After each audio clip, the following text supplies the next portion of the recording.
Hi, it's Maria from Women into Wellness, and today I want to talk to you about fitness goals for mums, and in particular which fitness goals you should be focusing on if you want to be a fit and healthy mum and enjoy your life and time with your kids. So stay tuned with me for that. Welcome to my channel, Women into Wellness. This is where I provide you with tools, tips and strategies pertaining to movement, nutrition, mindfulness and lifestyle to not only help you feel fantastic, but to help you maximise your potential for wellness and well-being.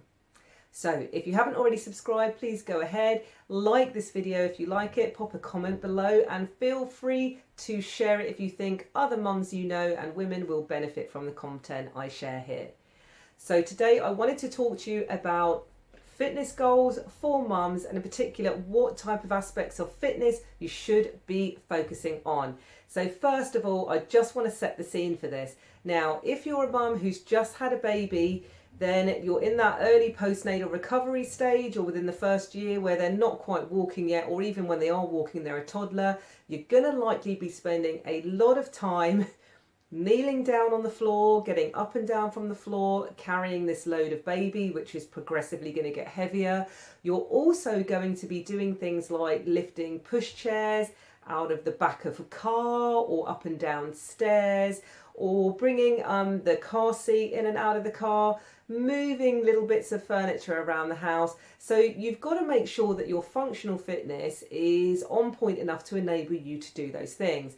Now, once your kid becomes mobile and they start moving around, they're a toddler, and especially once they then start walking, you need to be able to walk at speed, if not run, after that child, because you are going to be, trust me, watching them left, right and centre. So you're going to need to have some ability to have spring in your step, to be able to move fast, to be able to run, to jog, and again, a lot of picking up, carrying, moving around of items, as well as picking up your heavier child now, right? Because they're growing. Now, once your kid gets to that primary age, then although they might start having more time for independent play, there's going to be those times when hopefully you get to go out and do activities, whether this is in the garden or at a park, or you're going for day outs or holidays, where again you still need to be able to pick up your kid, maybe throw them in the air and hopefully catch them again, to be able to run and chase after them, play football, teach them how to throw. You need to be physically active to be looking after your kids, and that's the point I'm trying to make here. So all through those ages, you need to really, if you want to be putting your best foot forward as a parent, as a mum, and feeling like you can engage with your kid in the ways that they are going to want and need, then it's great to take care of, you know, their mental development, cognitive development and education, and their emotional well-being and all of that chatting and cuddling. But you also need to be able to physically be there for your child in ways that allow you to help them have an active lifestyle, encourage them to be healthy and move their body, and also create amazing memories together. So that just sets the scene a little bit on why I think it's important to talk about motherhood fitness. Now, also, I'm just going to put the caveat in there that I do realise that as a mum, it can sometimes be hard to work fitness into your life because you feel like you're pulled in a million different directions and there's not enough hours in the day, and you may be trying to maintain a house, you may be working at the same time, you know, it depends what age your kids are. There's going to be a lot of things you need to do. But it's so important to build this time into your day, whether that's you getting up an extra half an hour early in the morning, or you making sure that you walk somewhere instead of drive the car, or you just build little pockets into your day where you are doing 15 minutes of exercise here and then another 15-minute exercise at the other end of the day. It's so important to do because it's not only going to allow you to be there physically for your kids, it's also going to help you feel better because it's going to reduce your stress levels. When you exercise and move your body releases these feel-good hormones, endorphins, but it's also going to help you involve yourself in mindful activity, which helps, again, lower stress levels and escape some of that mental chatter and mental busyness. And it's going to help you start to feel more confident in your body and more proud of what your body can do. It might improve your physical appearances as well, which it will do if you're doing a lot of exercise. And it's also going to improve your health benefits reduce your risk of developing certain diseases, especially those related to cardiovascular and metabolic diseases. So, are you convinced yet that you need to be working on your fitness goals? I hope you are. Those are just some of the reasons. Now I'm going to explain to you which are the specific aspects of fitness you need to be working on as a mum. Now, the first one is going to be mobility. And it will tie into the next one in a minute, which is going to be looking at flexibility. But I'll talk about mobility first. Mobility is how well your joints move in the direction they are designed to move in. So it might be whether they can rotate well. For example, your shoulder joints can rotate.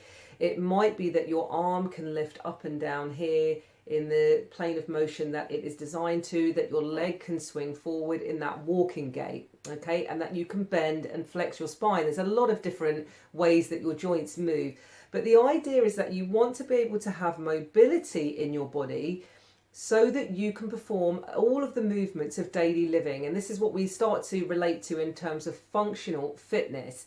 For example, whether you've got a baby or your kids are older, I'm sure at some point in the day you have to pick things up off of the floor. So you need to be squatting, lunging, or bending to pick that up.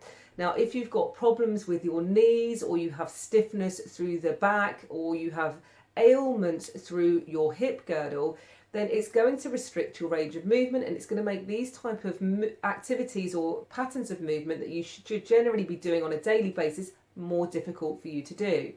So you want to make sure that you're focusing on having healthy range of movement across all of the joints in your body, and you can do this by engaging in exercise that not only stretches those joints but strengthens the ligaments, the muscles that cross those joints, and the tendons as well that interlinked the soft and the bony parts of the body, but to make sure that all of those are moving in a way that allows them to be healthy, functional, and move with efficiency.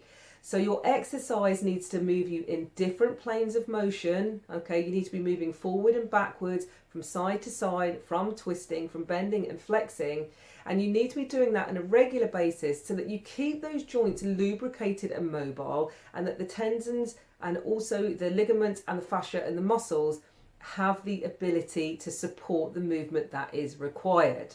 Okay, so mobility, range of movement. Now you can do this with simple mobilizing routines. So this would be, for example, the old one where you used to do a half circle of the neck, a few shoulder rolls backwards and forwards, lifting the arms up and down. I don't have much space here, but you get what I mean.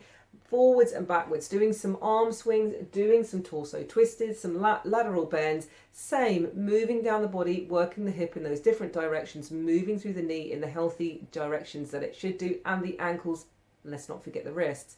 So you can just do this by building into your routine, really small, your exercise routine, really short mobilization routines. You can also do it by engaging in an actual workout exercise program that might be, say, like a 30-minute session or something daily that you do 5 days a week that has those functional movement patterns embedded within it. This might be HIIT training, circuit training, strength training, and then you get the added benefits of those, but I'll talk about those a bit more in a minute. Now, related closely to mobility is your ability to have flex, stretch and lengthen those muscle groups. So this is now we're looking at flexibility. So this is number 2. Flexibility. So again, this is where you are allowing the soft tissue, the ligaments, the tendons, and in particular the muscles to be able to lengthen and stretch to their healthy lengths, so that you are not only able to move the joints through mobility, but have a full range of movement through that joint through the flexibility that you have there.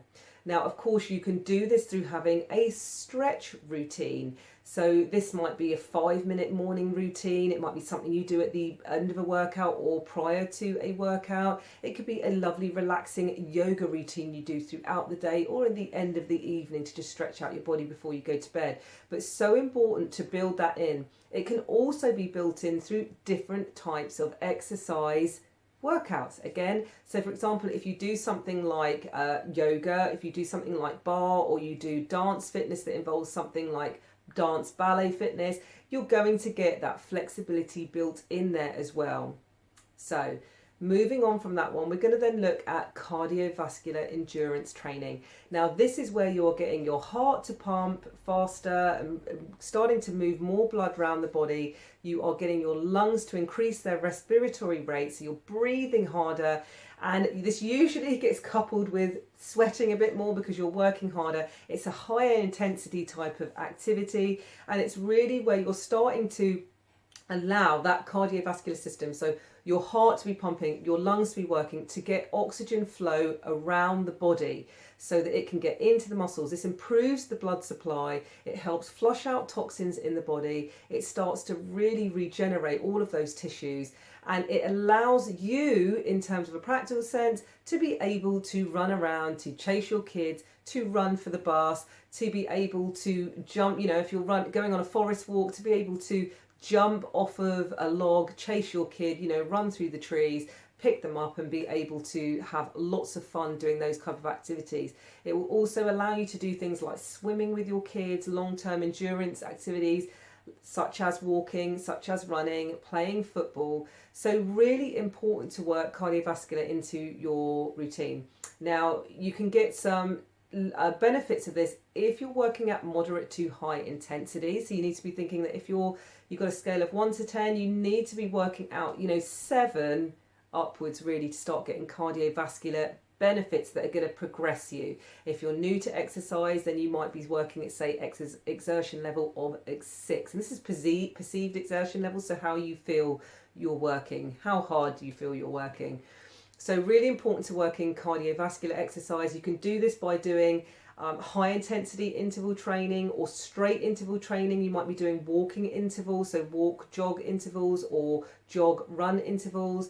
You could be doing it using things like going cycling, going swimming, dance exercise, so many different modalities. Anything that gets you breathing and your heart beating faster is giving you cardiovascular benefits. Now, next one, strength training. So important. From day one, you will be lifting up that baby, and it's only ever going to get bigger and heavier until they get to the point where they don't want you to pick them up anymore. But trust me, sometimes that can be a lot later than you think it might happen. So strength training is so important, not only in daily life, but also for how you interact with your kids. So it's about making sure that you give your muscles the opportunity to be able to lift more than they would naturally, to increase and progress your ability to lift load and strength. Now, this can be worked on through having weight training exercises. So something like doing a press up is a perfect example. It's a body weight exercise. Doing a lunge, doing a squat, it's body weight. So whenever you're picking up your kids' toys off the floor, that is body weight exercise. And then adding into that external load means using things like resistance bands, dumbbells. You could be using a barbell for this, kettlebells, something that allows you to lift an extra load. There's lots of different physical fitness equipment that you can be using, but basically working on your strength is going to build you a stronger body in terms of building a stronger core. And I might add here at this point, you need to be working on building strength throughout the whole body, because any exercise you're doing needs to be well balanced. So working on having a stronger core, so your back and all your abdominal muscles, having stronger legs, having stronger arms. And this is going to allow you to do things just like carrying your shopping, carrying your kids, lifting those kids up. And it's going to make you a lot more functional. It's going to build healthy muscle mass, which is also going to help you start to reduce fatty mass, because muscle mass is metabolically active tissue that really does start to burn calories, whether you're at rest, sleep, or active. So it's going to have a lot of benefits for you. Now, we've looked at those ones so far. So we've talked about mobility, flexibility, endurance training, and strength training. And those are the 4 main aspects of fitness you need to be thinking about as you're a mum, and start to work into your regular exercise routine. Now, if you need help with working on this, there's 2 different ways that I can help you.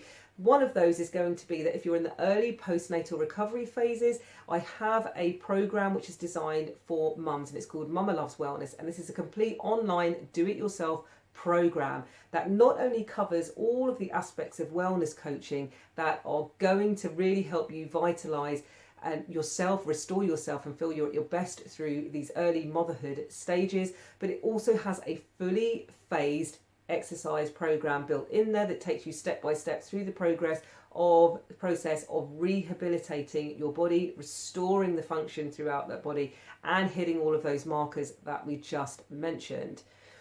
Now, if you're beyond that stage, you're a bit further down, then I also have another service, and this is one-to-one motherhood wellness coaching and personal training as a combined package.